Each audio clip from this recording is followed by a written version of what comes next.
Amazon is a huge player in most people's lives. What started as an online bookstore quickly escalated to being the #1 online retailer.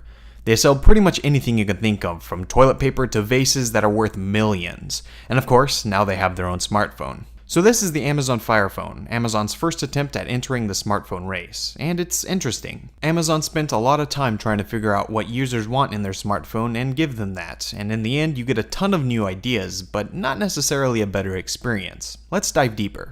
So starting off, we have the design of the phone. I myself actually like it quite a bit, but there's absolutely nothing special about the way this looks.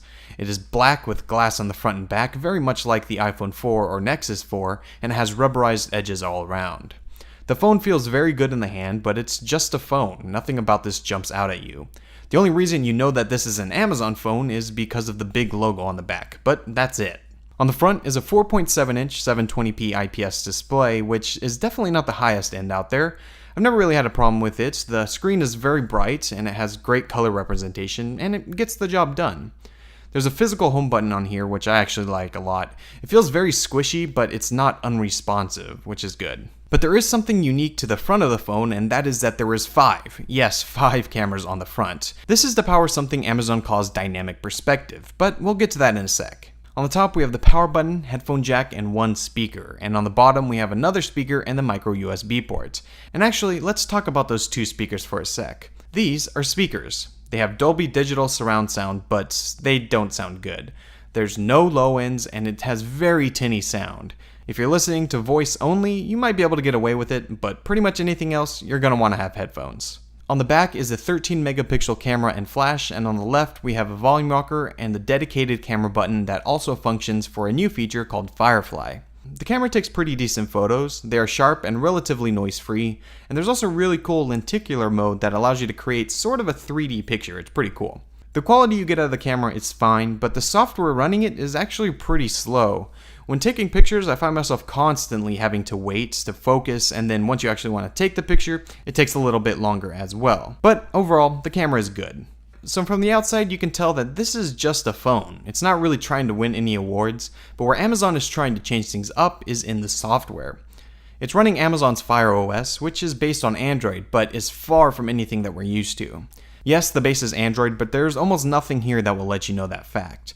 It doesn't have the ability to run Google Play services, which means you can't have the Google Play Store. Instead, you have to use Amazon's version, and while it's growing, it's still missing a ton of things. There's no Snapchat, no YouTube, no Google Maps, no Google anything for that matter. A lot of the apps we know and love just aren't here. The most ambitious part of the OS is what Amazon calls dynamic perspective. This is what those 4 cameras on the front are for. This allows the phone to give you a somewhat 3D perspective. It's not popping out at you, but actually going back into the device, almost as if you're looking into a box that's filled with things. The OS moves around when you hold the phone and move it around, and when you move your head, the cameras detect you and move the OS as well. This is definitely a very unique way at looking at interaction of an OS, and luckily it doesn't affect the performance at all. The phone is pretty snappy and opens apps pretty well. There's never really any lag, and the 2400 mAh battery lasts pretty much all day. If dynamic perspective was the only big change Amazon made, it would be pretty cool, but they didn't stop there. They essentially changed the entire way we are used to using a smartphone. There's no back button, rather a swipe up from the bottom. There's no menu buttons, you have to flick the phone on either side to bring them up. If you want to see the menu bar, you have to tilt the phone a certain way to make it appear. None of these things are really any better or easier, they're just different, and that's not necessarily a good thing. Firefly is another one of Amazon's features which can detect objects and text around you. You activate it by holding down the camera button and just point it at what you want to detect. It works pretty well for text-based things, but for objects, I could rarely get it to work. If it does work, you will get a little bar at the bottom telling you about the product, and of course you can get the option to buy it through Amazon. This seems like it could be a really powerful tool, but right now it just isn't working as well and definitely needs more development. But besides the new things Amazon added in their OS, there are a lot of things that are essential that just aren't there.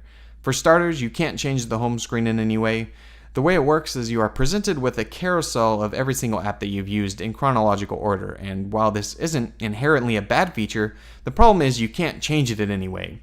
To access your apps, you go into the app drawer, but once there, all you can do is rearrange them. There are just a ton of little things about the OS that blatantly show that this is a first-gen device, and when talking about the best experience in the world of today's smartphones, this is just not going to cut it. But what Amazon is hoping is that you will buy this phone because you love Amazon and their services. I mean, we all do. I know I use it on a weekly basis.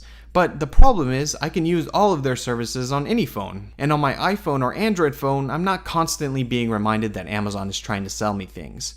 This feels like an Amazon phone rather than my phone, and a free year of Prime isn't going to be enough reason to buy it.